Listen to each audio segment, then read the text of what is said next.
All right, guys, we are back again. How are you feeling? Nervous. Why? I don't know. I feel nervous. I'm shy. Come on, we do this. We're regulars. Well, we do this now. Yeah, no, I'm just kidding. No, it still feels that way. I think I felt that way last time, remember? I felt nervous because the last podcast was like my testimony. It was my story. What I was gonna say, yeah. And it's a lot of stories that I guess I don't really share with anybody. And it's like, if you know, you know. A lot of people know that version of me. And I don't know, it just feels like you feel exposed sharing this. Yeah. You know? I think I feel like I don't want to highlight exactly who I that used too. to be, you know, so I think I feel nervous and like that too. Saying the wrong thing, but that's how I felt too. I was like, I don't want to, when I think back on those times, like, sure, when you think back on it, it was like, man, those were great times of my life, you know, like in a nostalgic way. But when you think about the decisions we were making, it's like, oh, obviously it was like, oh yeah, I was in the trenches. And it's like, I don't want to highlight that and be irresponsible with, you know, making it seem like that's cool. It's not. Right. Exactly that part. We wanted to just like, I feel so nervous right now. I don't even know how to speak. What we do want to highlight is that when we're sharing our testimonies, it's not to highlight who we used to be, you know, because I'm not proud of like who I used to be. Like, I'm not proud of it at all. You know, I'm not proud of the way I spoke, whatever, the choices I made, right? I'm proud of who I am now. But also the next thing, this boy just wants his cameos all the time. He's been waiting for his cameo time. I love you. But also we wanted to say that, I don't know, should we say that what? Like, this is not a Christian podcast.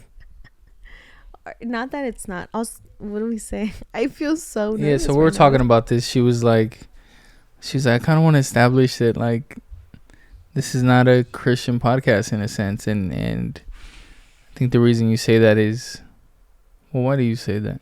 I think what I want to get to is that who we want to reach, per se, is everyone. You know, kind of like there's room for everyone. It's not that, oh, she's Christian, I can't hear that. You know what I mean? Or, oh, she's Christian, I can't relate to her. Not that at all. Because we're flawed and we sin and I sin and we're all going to sin until we're made one with the Lord when we go to reign and be in heaven. So that part, I think if there's like a stigma about what this could be, we just want to knock it. Like, it's not that stigma and it's not that one, you know, because I think the reason why we really wanted to do this was because our worlds collide, right? And people ask us all the time, how do you do it? You know, how do you do it with what he does? And I don't know what people ask you, but like I think I've heard also like people think, oh, Norby's wife, like, she's so Christian. Uy, ya ves? Yes, buddy. Yeah, okay. Go stay over there with your brothers, stay please. Over there. Because mommy and daddy are trying to talk. You can film your own podcast later, okay? All of a sudden, he's doing laps around here. Yeah, he kept walking around asking, "Are you guys filming it? Yeah. Are you guys filming it?" But yeah, people ask about how our worlds collide. I think because Cookie is in the church so much. She's serving in the church. She's a leader in the church. And I work in the industry. And it's like it's a big contrast. You know what I'm saying? She's around people who are praising and praying and reading their word all the time. And so she comes, you know, when she goes over to her groups and comes home, she's coming home with like all this peace, right? Like, and this, you know, constantly building her relationship with God. And then I've been working in this industry and I'm exposed to a lot of things that I think you can say, like, I don't know, I've just become like desensitized to a lot of the stuff that I see. I don't feel uncomfortable in the rooms that I'm in. But I know that the rooms that I'm in are very different. I know that there's things going on in these rooms I know that's not me, so I don't have to worry about it in those rooms. But it's a huge contrast to the worlds that I'm constantly seeing and the world that you're constantly seeing. And so that's why, you know, because obviously we have conversations, and I think even understanding each other. You know, that's why, hence the last video of like, teach me to love him and teach me, you know, to understand him, because I genuinely want to. And I feel like, I mean, this can be a whole other thing, right? But like, I had to work at that too, of not being religious. I had to work at that, because for a long time I didn't want to come around what he was around, and it was separating us, you know. So that was another thing I had to pray for, like, Lord, help me to not be religious, help me to love in this place. And again, that's a misconception that people have about God and Christians, really, that, oh, we're just religious. Like, I know when I come around his group of people, I'm sure that it's like, oh, the Christian girl, you know. And until you know me, then you know I'm cool. You know, I think I don't think we're like Pharisee, like religious, you know, like, you're gonna go to hell. Like, I think some people are just scared of, some people that have no form of religion or relationship with God in their life look at any form of that as religion, and they're just like, oh, like she's religious. Scared, like, get away from her. She's religious. Yes. Like, I had one I can't person sit around her. I can't. Remember? Yes. Remember? Like, honestly, people have told me like, Yeah. oh, it's because they told me you're Christian, or like, and I can't be your friend because like, you're gonna call me a sinner and you're gonna say I'm gonna go to hell. And I'm like, dude, like, I sin too, not purposefully, but dude, 10 commandments: you lie, you're sinning; you steal, you're sinning; you disobey your parents, you're sinning; you don't rest, you don't have a Sabbath day, you're sinning. You know what I mean? All of these things. But we just think sex is sinning and drinking is sinning. Like, there's more to that. We're all sinners, and that's the truth, you know, and we all fall short of the glory of God. But that's what, you know, we kind of just want, like, guys, we are just two friends. We just want to sit down and have a conversation. You're my wife. Yeah. No, I'm saying, no, like, we are their Yes. friends. Oh, okay. Yeah. Got you. Yeah. I'm your wife, for sure, for life. But like, we want to be your friend. You know what that's what I mean by that. Because we have friends who have walked away from the church. We have friends who have been hurt by the church. And we have friends who want to pursue God and they don't know how to get started, you know? And so that's what I mean with, there's no stigma of like, oh, it's a Christian podcast. It's not. I don't know if anyone's even ever thought that, but just because we're Christian, you know what I mean? So again, we just want to leave it open for conversation. Sorry. No, you're good. Leave it open for conversation, and just like, at the end of the day, we're human beings and we're flawed. And this is why we're here, because we see the necessity of, or we see the lack of vulnerability, you know? And I know that when we're open and when we're vulnerable, we can share with people, and then the growth starts to happen on both ends. So that's it. The other thing I can say is that, yeah, I mean, that's one thing I've always told you, which is like, yo, like, I'm ready to do the podcast, but like, don't expect me to be, I'm not a super Christian. I don't know the word like you do. I'm, and that's just because of the amount of time. I haven't dedicated enough time to studying and all that. And so I'm not going to sit up here and try to act like I'm that. I'm not. And I've told you from the beginning, I was like, I'm not going to act like I'm that. But I also know that I have friends who are so far from what you are, what your friends are, even far, you know what I'm saying? Like, they have no relationship with God. They have no interest in it either.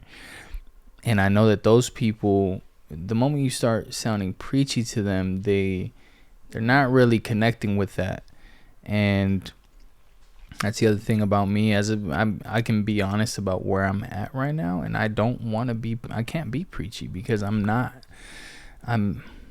well versed enough. I'm not educated enough. I need to do some more digging into the Bible and building a relationship with God. And so that's gonna happen. And I know I'm trying to be way more intentional about that now, and I want to continue to move in that direction and grow in that direction.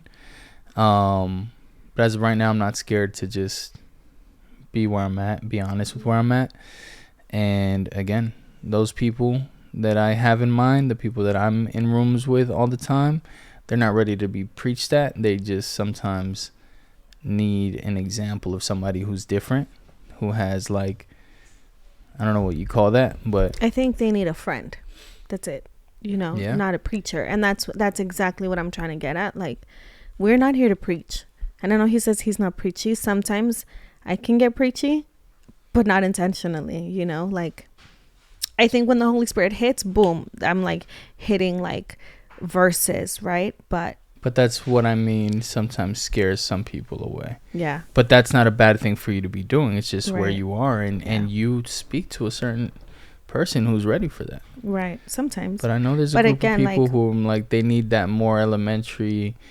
It's Yeah. like what does the Bible say? What's Milk. that verse? It's they need milk. Milk. They're not ready to These are chew. babies. So- But we're not calling you babies, but But yeah, the Bible says, it's an analogy. you give babies milk, and yeah, for sure, to feed them.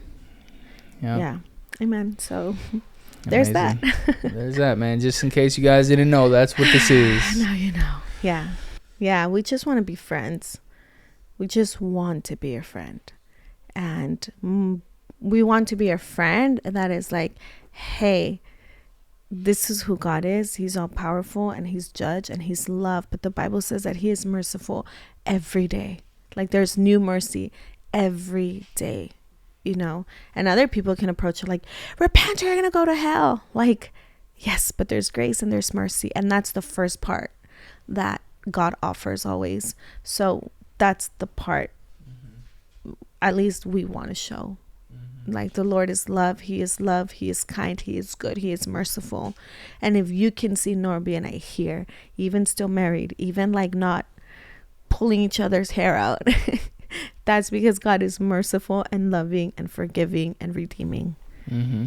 So with that said, we can With get that being started. said, yeah. Yeah.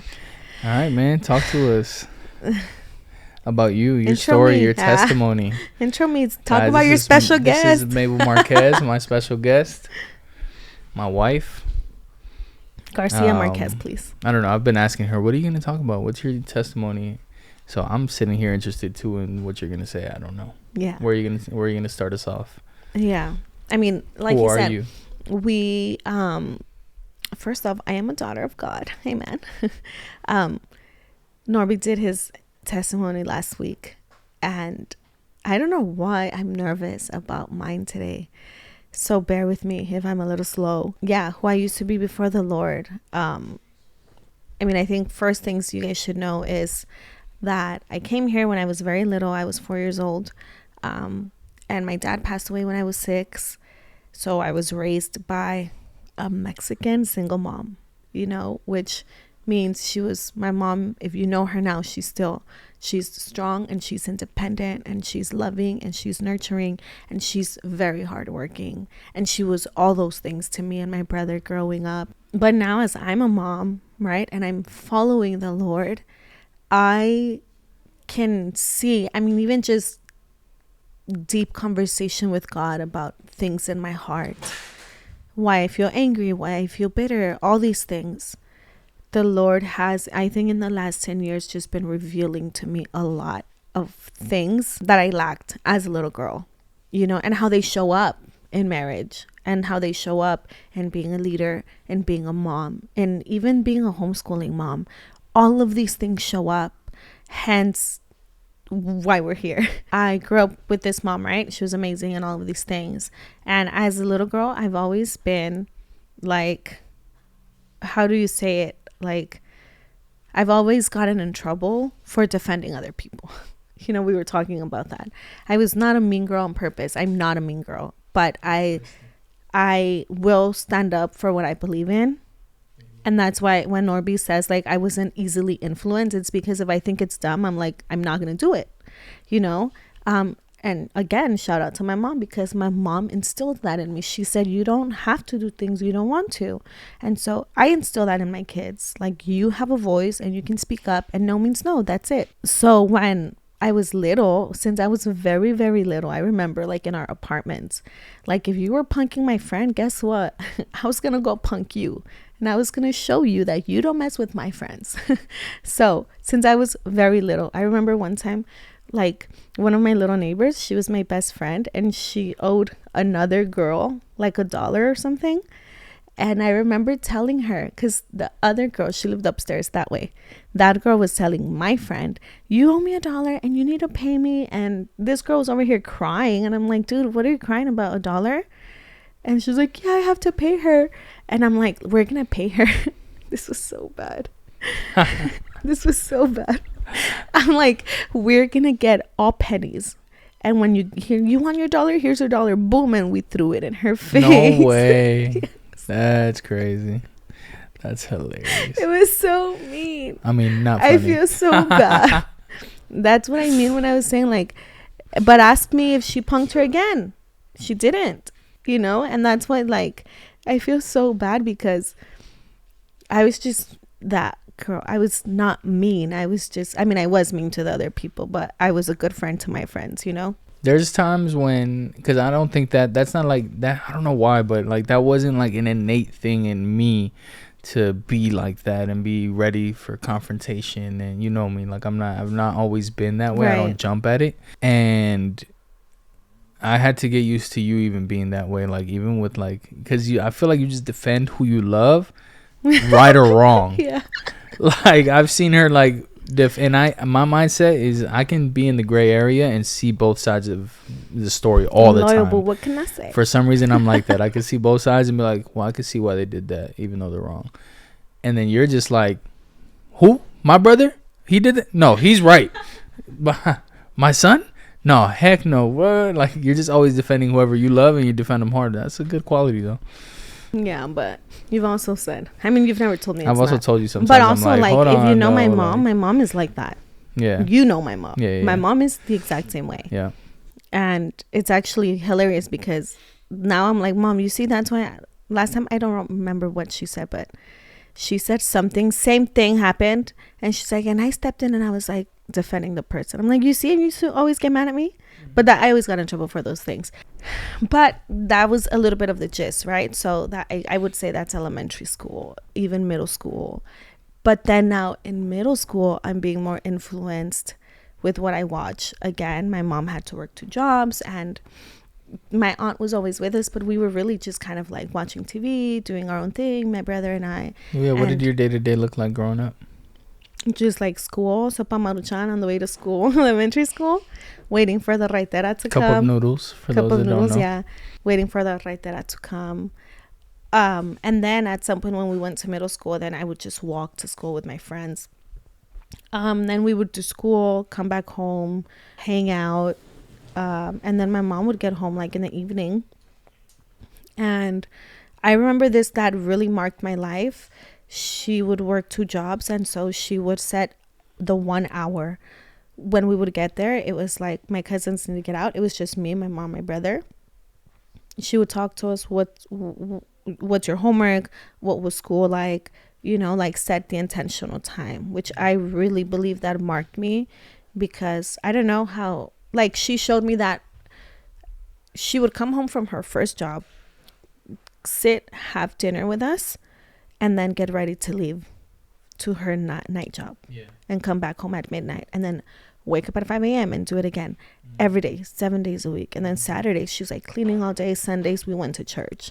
So I saw her hard work. I've always seen it. That's what that looked like. So, you know, my brother and I, we were, you know, I mean, just watching regular TV, but it was like MTV, VH1, BET, all those things. The music were for sure definitely music videos, heavily influenced by that, you know. Mm-hmm. And now again, as a mom, I'm like, what? You are not allowed to listen to that. I'm like, how did I get away with it? But my mom didn't understand English. She didn't know what I was listening to.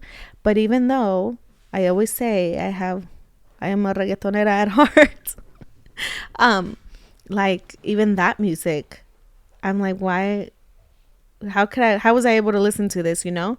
But when I was listening to it back then, my head was not like, I didn't even really understand or comprehend what it was, you know, because I hadn't experienced those things yet. However, the movies, though, I do believe really influenced me in, wanting to be the cool girl and wanting to be like, I want to say pretty girl, but I wasn't. The popular girl. But just like cool and like popular, like the way you behaved in class, which was so disrespectful to teachers, all of that. And somehow I ended up like with that crowd in middle school, and it carried on. I didn't know till high school when people were like, oh yeah, you were the cool one. I was like, what are you talking about? I didn't know that. It wasn't something we were intentionally doing, but I do know that what was influencing me, and again, I see it now as I am strict with my kids. Like, you're not going to listen to that. You're not going to watch that. Look at how they're behaving. I'm like, and then they want to pick up on it. You know what I mean? So I know that all of that shaped me. And especially in this area of like wanting the attention, wanting the attention from boys. And like, it's so embarrassing, but I thought I needed that. You know what I mean? Like, I had these little boyfriends in middle school, and I'm like I didn't even like half of them, but I thought I needed to be that. You know what I mean?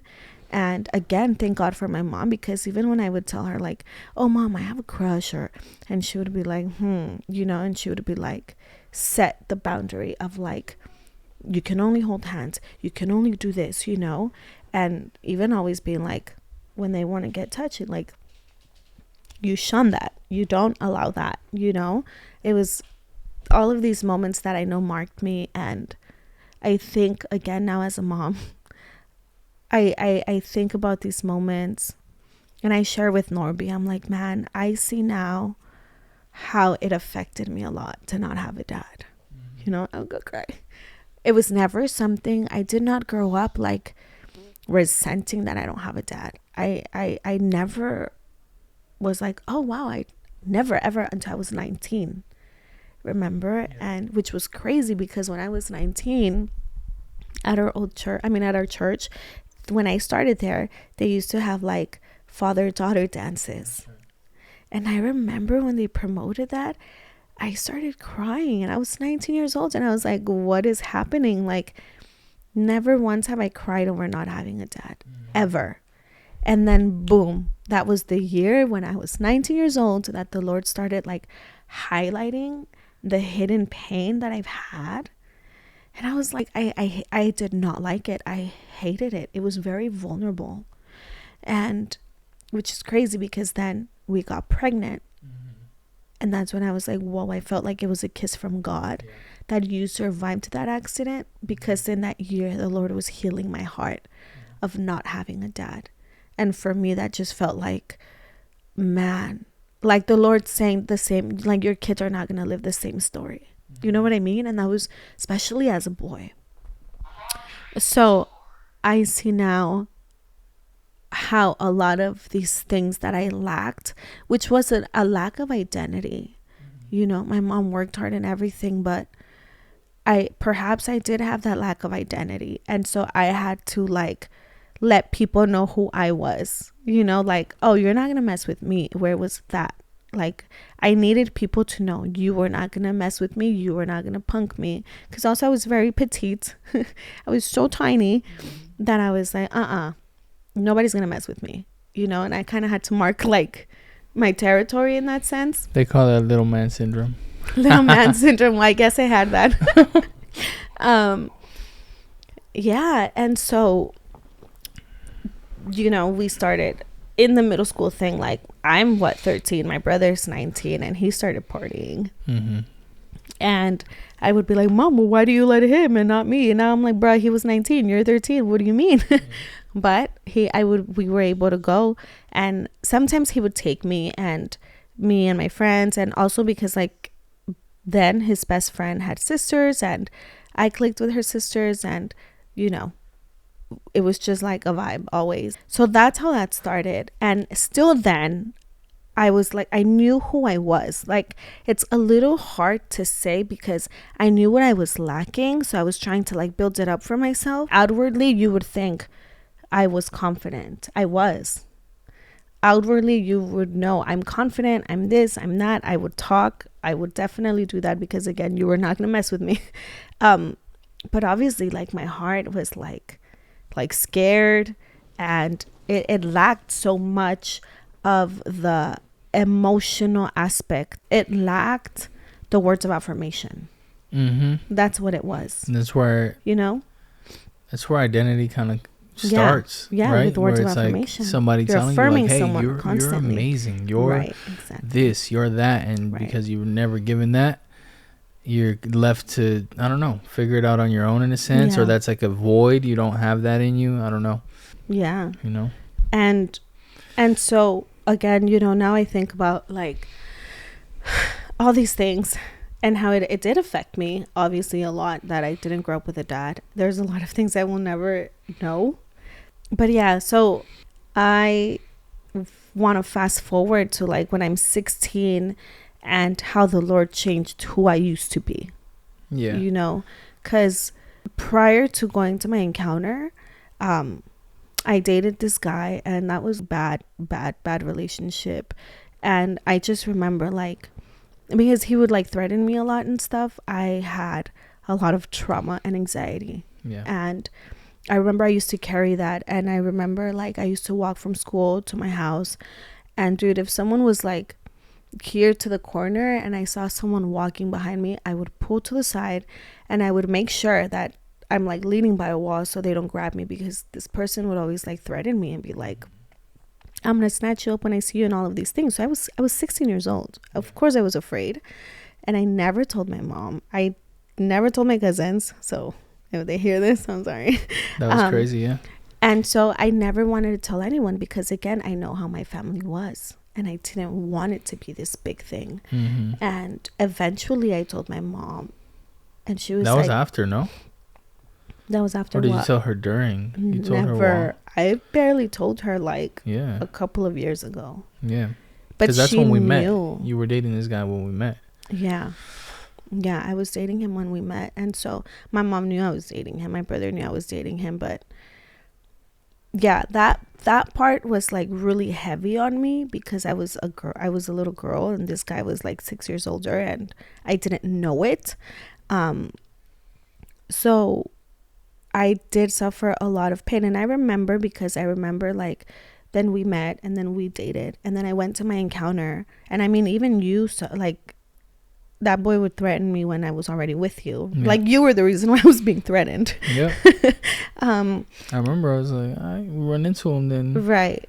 And like, yeah. You always were there. Like, there was moments where we ran into him and he was, like, not do anything, because just stare. One time we were on the bus together, right? Yeah. And he was just, like, staring. Yeah. And then remember one time, like, you were riding your skateboard or something. Yeah. I can't remember if we saw him. I think that was the time we were with Jesse. Yeah. And you came running in your skateboard, like, something. I think you were with him. You were not. I was not there yet. No, you were not there yet when I was with Jesse. And then I got there. So one time we were walking. I was walking with my best friend and with one of his best friends that I hold dear to my heart so much for this reason. And the ex is, like, walking behind me, and he's, like, spinning around his little, like, knife. Oh, yeah, like a little butterfly shank. knife. Yeah. He's, like, spinning it around, I think, trying to be a tough boy. And I was, like, really scary for me. And I was like, you guys, he's right there. But Jesse was so great. I, like, love him. He was my angel. He was like, dude, he's not going to do anything. He was like, here, just get behind me, la, la, la. And even we, like, nos topamos, like, at the red light. I was like, guys, walk faster. They were like, it's fine, and we were right there at the red light. And Jess was like, bro, put that away. Like, you're not going to do anything. And I was so scared. But this I didn't know he told him something. Yeah. Yeah? That's why I hold Jesse is so special to my heart for that. Because Jesse was like, you're going to be fine, Cooks. That's dope. I didn't know that. Yeah. That's why I hold him so Jesse, hard. Man, it's so dear to my heart, for sure. Always. And so I, like, thinking about it now, like, gets me, like, moths in my stomach, not butterflies, moths. But so that was, I think, my hardest thing. Then I went to my encounter. And so, yes, I was, like, this crazy girl, kind of, just loud, wanted attention. Like, I thought, oh, guys liked me, like. Yeah, because when we met, like, there was a lot of guys that liked you. Yeah. There's a lot of guys that would text you. And we were young. We were in high We were school, so young. it was I'm so like embarrassed. I remember Yeah. it was the same thing on both sides. I guess that's just high school for everybody. I don't know, but like yeah, like you're talking to guys and girls, and I remember you had a lot of guys that would hit you up, and I knew like I was like, man, a lot of these guys like her, and you were like, they're just my friends, and I was like, Yeah. I'm just saying. Well, no, because that's another conversation that we've had where I'm like, we grew up with my cousins and my mom, and I grew up with friends. My mom's friends, my cousin's friends, and they were friends. But whether you saw it or not, I felt whether I some saw of it or them not, liked you, but a lot of them were my friends, and Yeah. that's why, for me, when it was like, man, like I always hated when it's like, oh, I can't be your friend anymore because now you're dating this person. Like, I hated that, and I would tell you like, no, these are my friends, and the guys that maybe did like me, and I knew when we started dating, like, I legit stopped talking to everyone. That's when I was like, okay, I really like this guy because what is happening? Mm-hmm. But again, let's pause right there, because when I did go to my encounter, I wanted to go back to that because that was who I was, right? It was that part of like the lack of identity that like, oh, if I had attention, oh, if these guys were texting me, it would make me feel like, oh, okay, I matter, right? It gave me that sense of identity. Yeah. Whether it wasn't what I needed, but it gave me the sense of identity, and we still see it today, right? Like, you think you have this line of guys and girls texting you, but who are you at the end of the day? Like, if you didn't have any of that, how do you feel within yourself? And I would like party a lot, and I would like curse so much. Oh my gosh, yeah. I cannot. Oh my gosh. Do you remember you logged on to like Facebook or something? Yeah. No, MySpace. We logged on to MySpace, and we saw like all her old what would you call them, like status updates, like, or whatever statuses.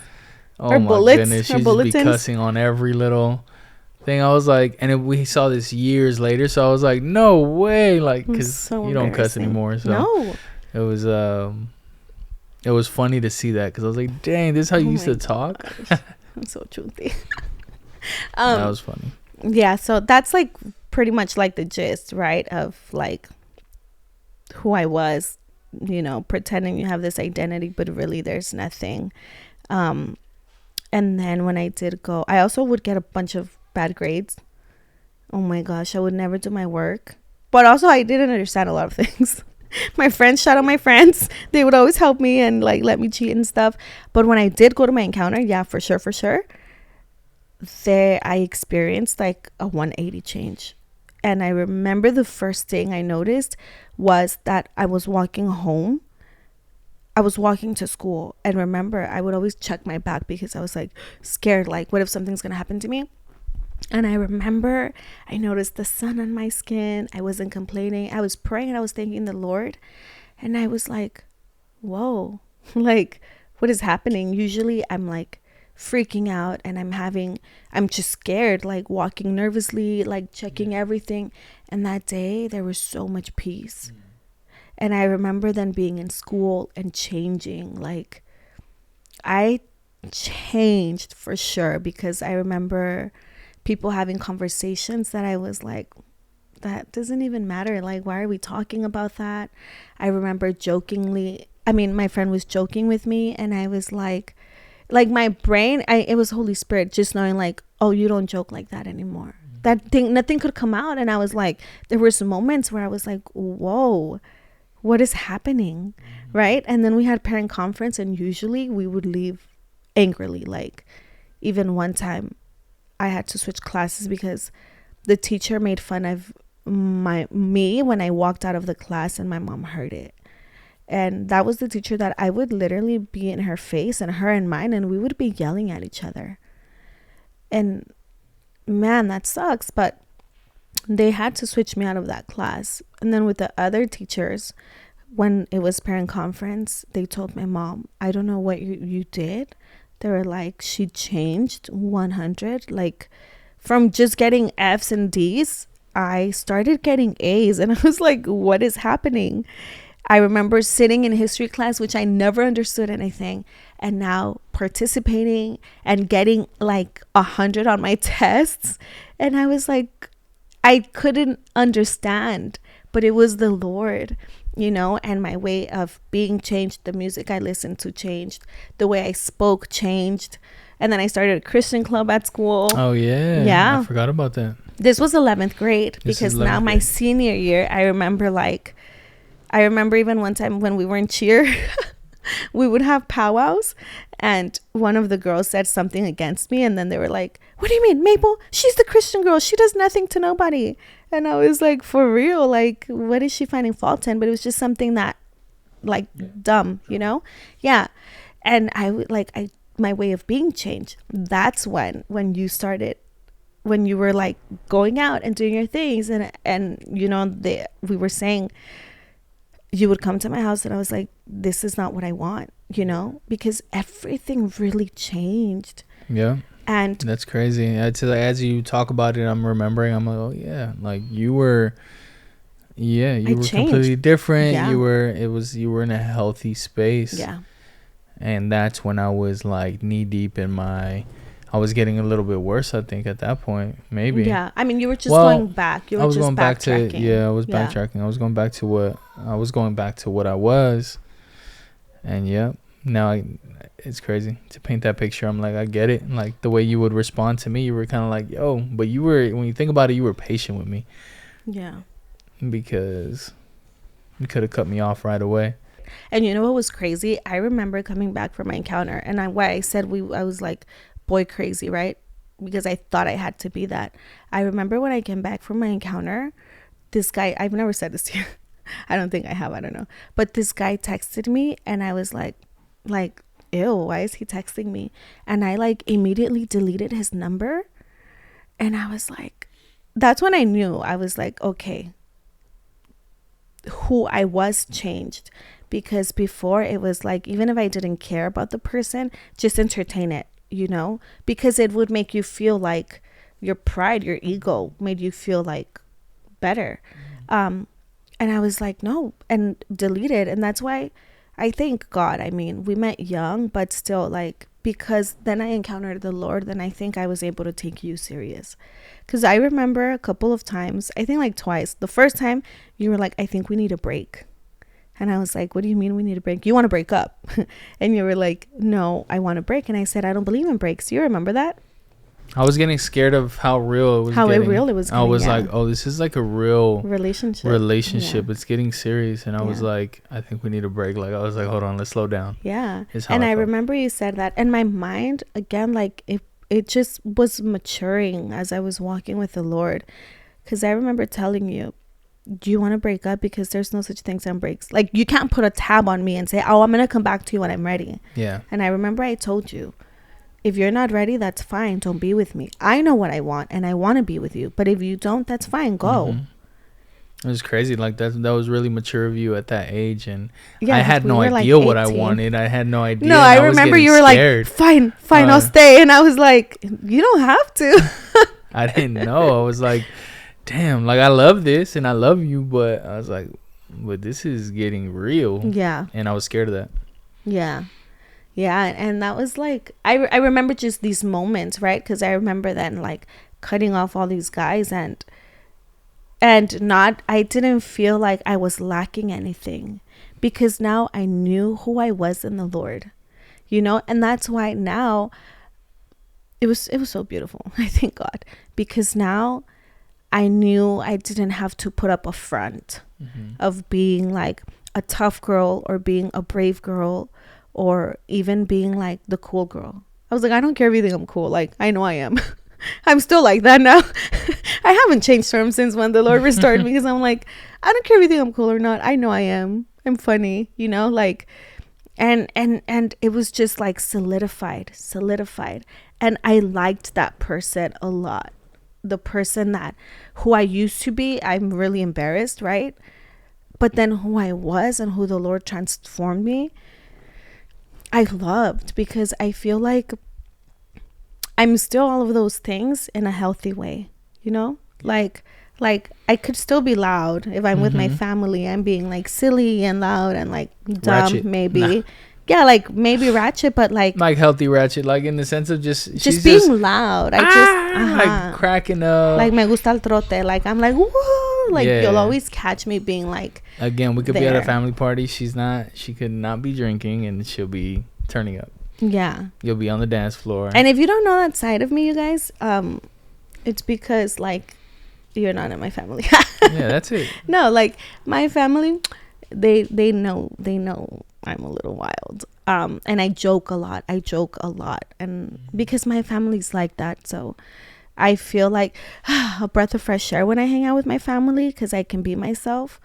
And then his family's more like chill and reserved, and I appreciate that too.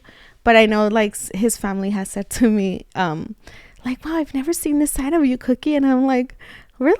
Like, that's weird. I'm always like this. And again, like the Lord just refined who we are and who he made us to be in his image. And I love that because I feel like I like to mess around and joke a lot. And I think that's the thing that people get scared of a lot when they're like, oh, she's Christian, and instantly are kind of like turned off and like, oh, I don't want to be her friend. And then they get to know me, or people know me first, and then they later follow me on Instagram, and then they're like, you know? Yeah, because even all your Instagram posts are like holy Christian, like. So, but if you don't know you, yeah, you might have this idea that, oh, you're super religious, and that's the only way that you are. Until you hang out with me. Yeah, little do you know, like, yeah, Cookie's super fun, super funny, full of energy. You're yeah, it's so funny. It actually makes me sad, and it makes me laugh when people. And you've always been like that. Yeah, when people are like, "Wow, you're actually really cool," or they tell me like, "Wow, you're actually really fun," or "You're really funny," and I'm like, yeah, I know. Remember? Hilarious. Sal for my birthday. Who told you? Oh, yeah. People do tell you that. People tell me that all the time. That's hilarious. People do tell you that. They're like, oh, I didn't know she was like that. She's so cool. What do you guys think? That I'm a nun? Pretty much. A nun locked away, just being a mom, cooking. Yeah, but even with my kids, we joke a lot. We dance all day long. Yeah. Not all day long. But. Nobody sees the side of me being, how I am with my kids. Like I play with my kids all the time. I play like if I'm a kid, I'm the fourth kid here. Well, I wanted to say I kind of just wanted to show a little bit of who I used to be. And I mean, I'm so thankful that the Lord saved me at such a young age. Because sometimes, I will say this. When I surrendered my life to the Lord, I was 16. I did grow up in a Christian home. My mom would take us to church, and I was the girl in middle school telling all my friends, even elementary school, like, you guys need to come to my church. My church is so fun. I would never invite people to church for God, really. I would be like, we're going to go to the beach on Wednesday. You should come, I was never shy of my faith, which I thank God for, and I thank my mom for. That's crazy, because I feel that I always was. Yeah, I was never. I always was. I always talked about my faith. When I think about it now, I'm like, damn, that was a weakness. You know what I'm saying? Yeah. I'm like, damn, I shouldn't feel that way. And I felt like that for a long time. And it sucks to say, but I've only started to feel a little more confident about it as I've seen other people. Me? I'm just kidding. As I've seen other people who walk the line of like not being super religious. Right. As I see them being outspoken, and people being authentic about like, oh yeah, like the George Jankos, right, and the B Simones, like seeing people like that who are like, yo, I'm flawed and I'm in my walk, but I'm, but I acknowledge that God is real. God has presence in my life. Like as I see those people, I'm like, dang, like, right, that's dope. And it gives me the confidence to be able to say the same. Yeah. You know what I'm saying? Versus before, I felt that you come off religious. And and I remember like in middle school, people being like, what, you're Christian? I'm like, yeah. And it was that. And I think again, because we were Christian, my mom, my brother, me, she would take us to church. No one else in my family is Christian. So we were Christian, but we were still at our family parties. Like I was little, my mom, my cousins are all she has here. And so I grew up with the mix of like people are drinking and they're doing what they're doing, but I know it's not what we do. You know what I mean? Yeah. And so I could have had friends who were doing that, but it's not what I did. Yeah. You know, like Yeah. that helped me a lot. It's not Yeah. what I did. Yeah. It wasn't until we were older. I mean, and I wasn't that much older, but like, even I remember like the first time when we hung out with my brother and he like smoked in the car. They were hotboxing, and my brother was like, I think I had already smoked with my friend, and she was there, and she's like, "Are you gonna hit it?" And I had to be like, "Nah." And Caesar was like, "No, she doesn't do that." And then later on, he's like, "Do you want to hit it?" And I was like, "Fine." And he's like, "What? You've done this before?" And I'm like, "Yeah," you know. But like, even those moments that shocked my brother, I was able to be in these moments and not be moved by them necessarily. And then when I did encounter God when I was 16, because I grew up in church, but really there was no kind of like foundation of why I was Christian. It's just what I knew. Like, we're just It's Christian. just what you were raised in. Right. Yeah. I'm just Christian and I don't do that. Yeah. But then when I went to houses and my life was transformed, I encountered God, and then I was being taught a life of prayer, because at houses they've always instilled devotional reading and prayers. When I went to houses, you had to have a devotional. Like, your leader would sign your devotionals. Oh, really? Yes. Wow. And sometimes I don't didn't remember want to that. go. Yeah. And I had the best leader. Shout out Isabel. She's like, I'm not gonna read it. I'm just gonna It's sign it. the I fourth just shout wanna out she gets. for Isabel, huh? Isabel, you need to come sit down, girl. Yeah. So she was the best. Like, she was not Yeah. like, I'm not gonna be in your life. I just Yeah. want to know, like, encourage me, you know. And so yeah, so it instilled that in me, which was a different. I experienced God in a different way at this church now, Yeah. you know. But I remember I would wake up, and we had a 1-bedroom apartment with 1 bathroom we were 6 people then sometimes. And I remember I would like make sure to wake up first, go in the bathroom. I would like pray right there in the bathroom. I would be on my knees praying for my day, praying for my family. And I was 16 years old, dude, praying for my mom, praying for my brother. And man, I think about it now and I'm like, I think those prayers sustained me, because then that kind of went on to like, so I was like 22 till I was about 22, and there's so much that I've gone through that I think a lot of people don't know. Then when I got pregnant, we talked about your story. You got hit by the bus. I mean, I'm sorry, by the car. And then I'm taking care of you. We haven't shared this part, but fast forward, right? I lived my little Christian life. I was still with Norby. I was still pursuing the Lord. He was doing his thing, and it was just kind of like back and forth. I graduated high school. I've worked 2 jobs. I did school. Nothing. I lost a lot of friends along the way, because now when I gave my life to the Lord, my best friends didn't want to be my best friends anymore. Now that I gave my life to the Lord from being this popular girl that everyone would hit up because we had all the plugs for parties. Remember, like the 494 what's and all that. I was no longer doing that. So I lost all my friends. And I remember I used to cry so much, because I'm like, whoa, like, where are all my friends at? They were gone. And still in that, I thank God, you know. I thank God because it was painful, but I think even in that, it like grounded me in his word. And it was kind of like he took away the distraction. Like he took away all the noise of what I thought I wanted, you know. And it hurt. It hurt so much, because I was like, what? I don't have any friends, you know. It's hard to see it at that moment, you know. It's hard to see the light at the end of the tunnel, but I mean, we've both been through that, you know, losing friends, and you start going on a journey alone. Yeah. But that journey is going to make you better. You know, you're pursuing something that's better. In that case, you're talking about your relationship with God. Right. In my case, I can say when I was pursuing a career, but at the end of the day, it's those moments are always tough. But if you see it through, then I think if you're focused on the right thing, right? Because I think had I not been on the right like state of mind, maybe I would have gotten depressed. Who knows? Exactly. And that's what I'm saying. Like, if you see it through, then you make it through. Right. Otherwise, if you're just caught up, if you're halfway in and you're like, I want to go back to what I was, or like, Yeah. or you let that, you feel like you really need that, and otherwise you can't move forward, then you fall into Yeah. depression. You And I fall never into, felt like FOMO at all after. yeah, Because the peace that I was in, exactly. man, like the Lord just gave me, I just really encountered God in a real way.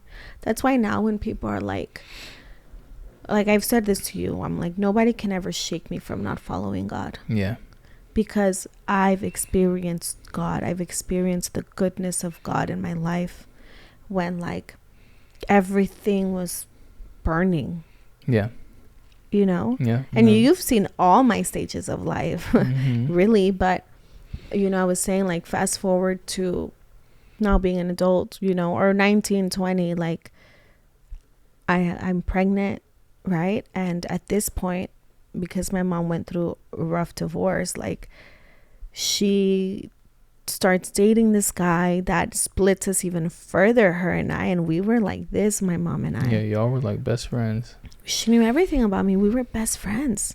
But it's so crazy to me how it worked, right? She starts dating this guy. You get hit by a car. I'm pregnant. It's like It was all like these things at chaos. It once. was a lot of things at My once. brother had moved out. Yeah, And it was crazy. And you and I were broken up. yeah, And I'm telling you, it felt like everything was burning everywhere. But Monse, I was in my room with my word, my worship, and just praying. And I was in the school of discipleship then. So it was like school, work, church, prayer, yeah, and just kind of praying for everyone. yeah. And like not understanding, but praying for everyone. And it was hard. It was really hard because I was a 19-year-old struggling. You know what I mean? Like, Did it feel like you were carrying weight at that time? Because you were like, absolutely. you were praying for everybody, but not everybody Absolutely.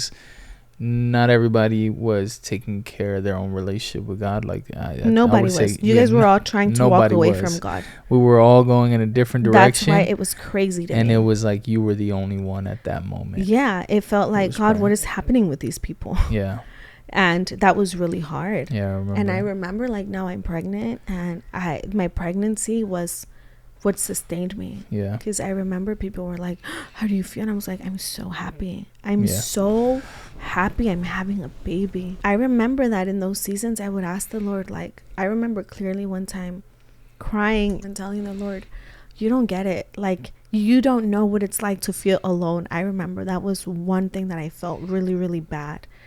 Alone all the time, just lonely, depressed. Like, I lost my best friend through my mom. I lost my best friend through my brother. I lost my best friend through my husband. I was alone. I was like, who do I reach out? I'm 19 years old, pregnant. Then I have a baby.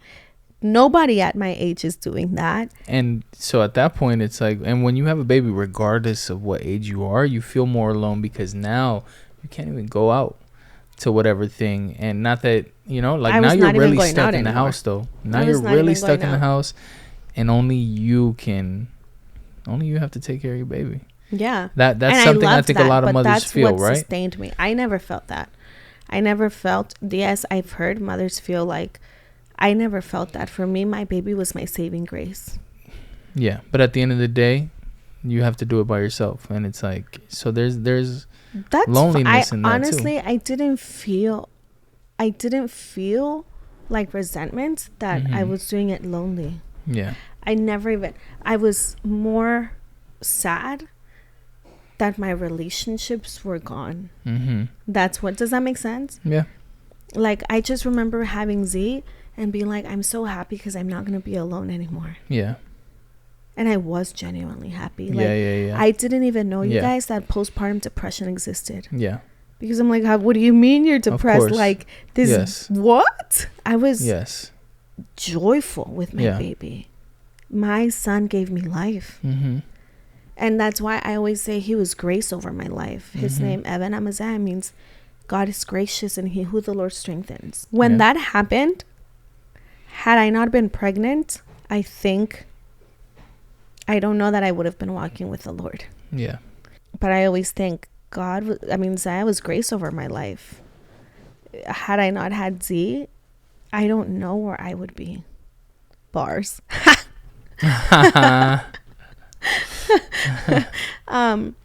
Yeah, and that's really when, like, again, like, I think at 16 I was grounded and rooted, and then maybe at 21 again, and then at 25 again. But these are all different stages of life, where I was like, God, you've never felt this. I remember being like, you've never been alone, God. You don't know what this means. And then the Lord, literally in my room, sitting down, crying. I have a picture of that note still. Leads me to John 17, I believe, when Jesus was on the cross. And there's a verse that says, in that moment, God was alone. When Jesus is dying on the cross. And I remember just weeping and weeping and weeping, because I feel like so many times we expect so much from God, right? And we're like, you don't get it. You don't get it, God. At least I have. So many times I've told the Lord, you don't get it. You've never been there. You're God. You're perfect. But then we see the life of Jesus. And really the word became flesh. God through Jesus experienced all this pain and all this hurt. And I love that it says, like, the word became flesh. Now that tells you we can never tell God or Jesus, you don't get it. Because he does get it. Because he was in loneliness, and he has been in pain, and he has been in betrayal, and all of these and unacceptance, all of these things, so we can look at his life and learn from his life. And I feel like from that moment on, I think that changed a lot of me and my perspective of God. And even being like, if I go through this alone, the Lord is with me. I'm gonna get through it. Like, it doesn't matter if no one else is beside me. I'm gonna get through it, and sure enough, like, praise God, here I am 10 years later. But I had to learn through every season. And that's just like a quick recap, right? Because now I have a second kid. Now I'm going through depression. Now I have anxiety. Now so much work through loneliness, work through depression, work through anxiety. All of these things I've worked through, right? With the Lord. Yeah. And so many times I just wanted the easy way out, and I wanted to run away. And I was like, oh, heartache again. I'm not down. Peace out. There's a lot of people that want to have, I mean, that's always been my case too, like, it's like you just want to have control.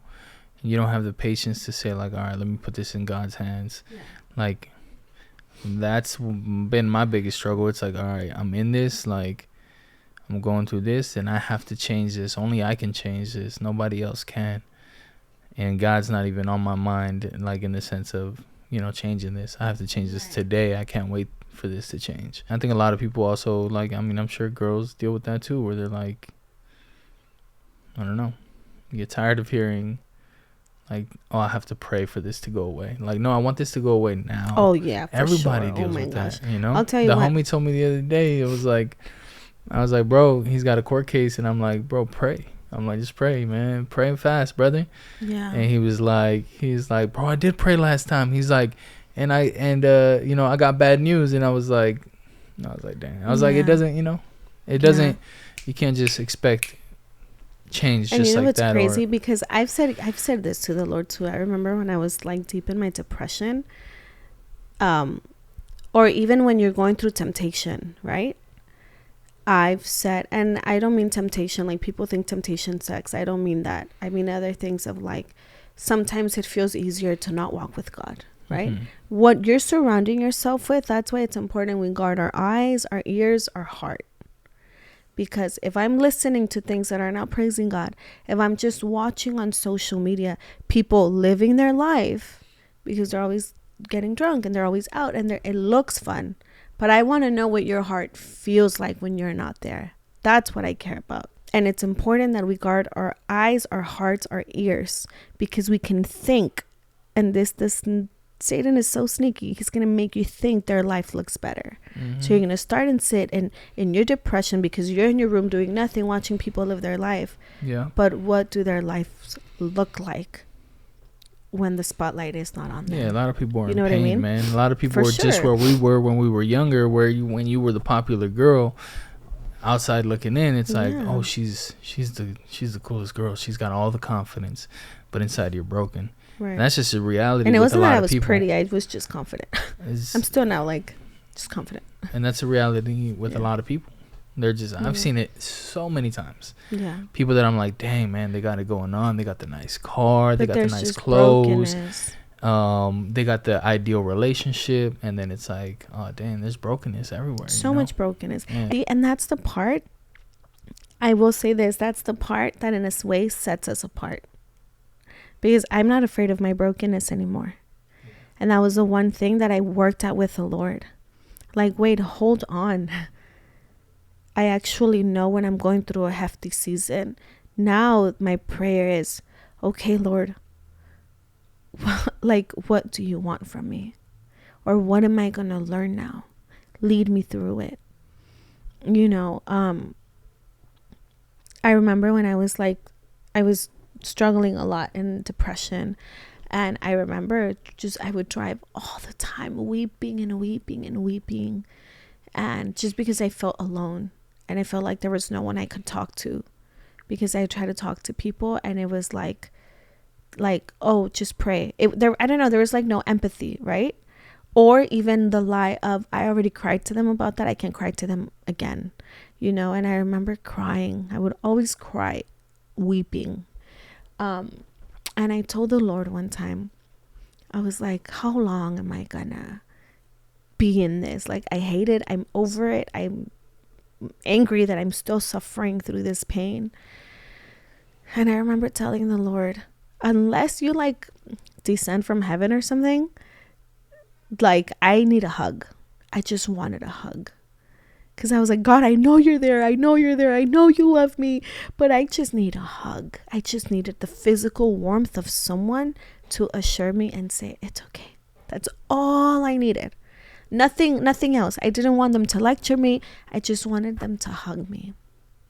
Right? And I feel like in that moment, I also remember like just feeling peace and giving it to the Lord and saying, okay, if I'm not going to have anyone, Lord, like, lead me through it, man, because this hurts and this is hard, you know? And it just like those moments where I even remember being like, remember, Lord, when I was 16 and I met you and you changed my life?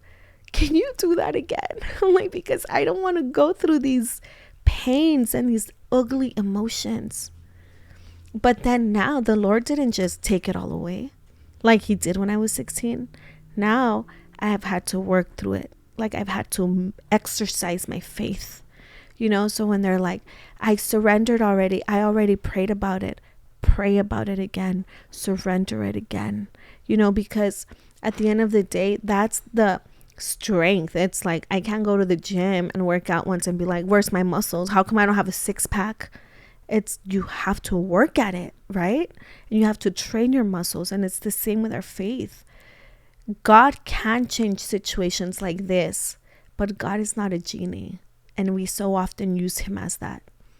And I feel like if the Lord is not changing something in your life yet, it's because he wants to invite you into that process. And I think that that's the most beautiful thing, because that's the love of a father. A good father is not going to tell you how to do. It's not going to tell you, here's that. He's going to teach you. Mm-hmm. Hey, son, come with me. Let's go learn to do this together. That's why it's scary sometimes when you pray, give me patience, or give me... That's a lie. I'm going to debunk that lie right now. It makes me so sad when I get people scared say sometimes that. No, praying those things because I'm like... no. But you know what? You're right, because I learned this from Pastor. He told me in a friendship group one time, because I was like, I was struggling with saying I want to put my career in God's hands, and they were like, "Yo, like, just put your career in God's hands, man. Like, stop stressing about it." And I was like, "Nope." I was like, "I work in the industry, and God is not gonna. God's not there. He's not gonna approve, and he's gonna say, okay, I can have this career. He's gonna say, actually, I'm gonna take it away. You're gonna be and a pastor. You can go, yeah." I was like, oh man, when she would joke like, you're gonna be a pastor one day, I was like, heck no. Or when they would ask me like, hey, can you come shoot at the church? Or you would tell me like, yo, you should shoot at the church. Like, ask them if they need help. Maybe they'll pay you. I was like, nah, no way. I was like, that's not what I'm trying to do. But I remember I struggled a lot with that. I was like, I can't put my career in God's hands because he's just going to take it away. He's going to say, you can't do this. And that was a real fear. Like, I was like, nah, I can't. But that's because you've had the wrong I can't surrender this image of who God is. I remember telling Pastor Nets that one time. And I like poured it all out. I was like, this is my biggest struggle. I'm like, this is how I feel. I was like, I don't want to surrender. Or like, if I feel that if I surrender this, he's going to take it away. Yeah. And I remember, man, Pastor Nets is such a counselor. Like, he's got so much experience. He was like, oh, okay. He's like, he's like, you don't have the right example of a good father, like, in a sense. Like, he was like, you don't understand what a good father is. And God is a good father, unlike any other father, right? So he's like, you think he's going to take it away. You think he doesn't want anything good for you. Discipline you. Yeah. And he was like, that's not the case. He's like, you know, he's God loves you, and he wants the best for you. Yeah. So, yeah, I remember, that hit me to the core, and I was just like, dang. I was like, okay, you're right. I was like, I should just trust and hand this over. Yeah, for sure. And I think that's the part that, I just love the Lord so much. Because I feel like we have this false image of God. Because either people have set a bad example of who Jesus is, of who the Lord is, or we just don't know. You know, but that often scares people. Like, I don't want to walk with God because if I give my life to God, he's going to tell me to stop doing this. But like, dude, it's not even like that. It's like the Lord. The one thing, if you're thinking he's going to make me stop doing this and this is my fun, if it's destroying you, he's going to slowly and gently transform it. And I think about this and I read the Old Testament and I'm like, man, Lord, you are so good, because yes, there was destruction and these horrible things, but there was so much grace. So much grace. There was so much mercy. He tried to give people chance after chance after chance. And that's the same God still today. You know, like he's the same yesterday, today, and forever. And I always think about that because it's such a lie that if you ask God for patience, you're going to go through hell. Like, yeah, your patience will be tested, but not because God is being bad. Because you said, refine me. The Lord is like, let's refine it. You know, it's like where it says, you only like, learn the hard way. like I am the vine and he is the vine dresser. When you're planting and you're pruning your plants and your trees, are you doing it because you're a bad person? No. You're doing it because you want your tree to be fruitful. So that's what the Lord does to us, you know, and I love that. And that's a beautiful reminder that, okay, Lord, if this is not working out right now, like, lead me through it and help me. Like, we need Holy Spirit, you know, because again, you've seen my life and I've cried a lot and I've whined a lot and I've been in a lot of pain, but if it wasn't for the Lord, I wouldn't be here. It's not that it's not a Christian. I am a Christian and it's going to come out. I'm just saying, like, we're not here giving you, I mean, maybe. Don't idolize us. Don't think that we got it all figured out, because we don't. That's right. We're so flawed. I'm so flawed. And yeah, we are not perfect. So don't look at us. This is just, I know how to film. And so I'm filming me and my wife having conversations. We are not God, and we will hope. We're just sharing our experience, and we hope that brings you value at the end of the day. I hope that our experience brings you some value. I'm sure we can learn from you guys as well. Oh yeah, yeah, man, come on. But come on, you want to sit on our couch? Who wants to sit on our couch, man? It's about time we have some guests. We have space right here for one person. For only one. But yeah, man. I mean, and you know what's crazy? Like, maybe let's say that. It's like, don't be scared that I'm Christian, that we're Christian, and like, I don't want to listen to that. I can't relate to them, because I think you're going to be able to relate to us more than you know. That's it. Because I mean, it's not that we are not like Girls Gone Bible. You know what I mean? I don't know. I haven't really But listened to there them. I've heard will of them, be. but I haven't I've listened never to them. listened. I listened to one thing. Yeah. That was it. But I don't know. Like, on my behalf, you're always gonna hear God, because I live my Yeah, it's life just who with the you Lord. are. Like, my day to day is God. I can't be a wife without God. I can't be a mom without God. I can't be a leader without. I cannot, because if I am, then you will get old me, and you guys do not want that. A lot of you would hate me. Yeah. So, anyway, welcome to our Christian podcast. We're a married couple who homeschools and tries to not live like the world. Something like that, man. We're just doing our own thing. We're trying to raise our kids intentionally. We're trying to be intentional in this marriage. We suck at it sometimes. I suck at it sometimes. But who I helps keep saying that. I say But we, who and then I helps you? say I. But who helps you? God helps me. Because we're a Christian podcast. I'm just kidding. Shut up. Yeah. But anyways, man, we love you guys. Again, shoot us some questions. Let us know what you guys want us to talk about. We would love to hear what you guys are thinking. If you guys have any questions for us, any stories you want to hear about us.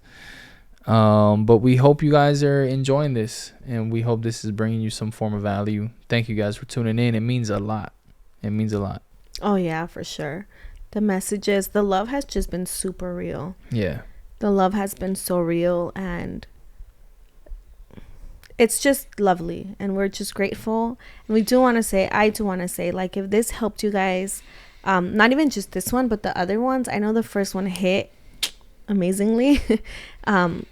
If you guys just share them, it helps us so much. Mm-hmm. It helps us a lot. And again, it's so encouraging, and we're just here in obedience. That's it. You know, like Norby said, don't would you say? Don't put us like on a pedestal. Yeah, don't put us on a pedestal. Don't idolize us. Don't think that we got it all figured out, because we definitely don't. Because if you hang out with us, I'm probably gonna get mad at him for something. Yeah. And you're gonna see me mess up in person. You might see me mess up on camera. It just is what it is. I'm sorry. Because at the end of the day, we're human. Yeah. You know, and again, like, the third string that ties this all together to make it look lovely is the Lord. That's it. So when you look at us and you say, man, I want that, you don't want this. You want God. So that's just the main focus, the main point. You ask me how I do it. How do I homeschool? How are you? This is the thing. People are always like, how are you so patient? I'm not so patient. I'm not so smart to homeschool. I am the least qualified. If you look at my school records, I am the least qualified. But the Lord has called me to it. And so the Lord gives me grace to do it daily. And she's amazing at it for that reason. To be a wife. Yeah, to be a wife. To be a mother. Yeah. Just God. Nothing else but the Lord, you know. And I will always say that, because apart from that, there's nothing special about us, you know. Mm-hmm. And so we just pray that as you guys come here, that the Lord would encourage your heart, you know, that you would see us and be like, oh man, they're flawed, so am I. Let's go, let's run this race together. You know, leave encouraged that if Norby and Cookie can get through it, oh my gosh, I promise you, so can you. 100%. You know, that's the biggest thing. Yeah. Don't look at us because we have a video podcast. It doesn't mean anything. Nothing. Don't. Yeah, we're right there with you. Yeah, because trust me, if you were like, I want to be like them, you don't want the Lord to lead you through our process. Yeah, we've been through it. We've been through it, and it was hard. Rough. And it's true. It's like you said. Like, I've seen people start going through our process or being in certain steps of what we've gone through. You can't do it by yourself. No. It's sometimes I look at them and I'm like, dang, it's hard to even give it advice because, well, it's not hard, but the only thing I could bring into the picture is God. And like, at the end of the day, God changed you and helped you. Like, if it wasn't for that being such a relevant thing in your life, I feel like you're responsible for a lot of, our progress and us being able to make it this far, because without that, without that patience, without that grace, without that, that trust in God, really, because it wasn't that you were like, you weren't doing it for me. You weren't doing it. And I'm not for so you merciful at some point. Yeah. to stay At some for point, you were staying just because you're like, all right, God is telling me to stay, right, and I'm gonna see this through. right. You know, from our darkest moments on, Yeah. and when this felt so far away, Right. when this felt like it will never happen, Right.